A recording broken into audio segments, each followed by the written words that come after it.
وفاقی سرکاری اداروں نے کمرشل عمارتوں کے ہائرنگ ریٹس میں اضافے کا نوٹیفیکیشن جاری کر دیا ہے۔ اسلام آباد راولپنڈی کے لیے فی اسکوائر فٹ ریٹ 80 سے بڑھا کر 180 روپے کر دیا گیا ہے۔ وفاقی سرکاری اداروں نے کمرشل عمارتوں کے ہائرنگ ریٹس میں اضافے کا نوٹیفیکیشن جاری کر دیا ہے۔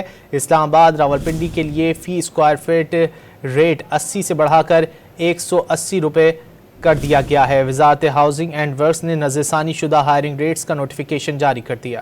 وفاقی سرکاری اداروں نے کمرشل عمارتوں کے ہائرنگ ریٹس میں اضافے کا نوٹیفیکیشن جاری کر دیا ہے۔ اسلام آباد راولپنڈی کے لیے فی اسکوائر فٹ ریٹ 80 سے بڑھا کر 180 روپے کر دیا گیا ہے۔ وفاقی سرکاری اداروں نے کمرشل عمارتوں کے ہائرنگ ریٹس میں اضافے کا نوٹیفیکیشن جاری کر دیا ہے۔ اسلام آباد راولپنڈی کے لیے فی اسکوائر فٹ ریٹ 80 سے بڑھا کر 180 روپے کر دیا گیا ہے۔ وزارت ہاؤسنگ اینڈ ورکس نے نظر ثانی شدہ ہائرنگ ریٹس کا نوٹیفیکیشن جاری کر دیا۔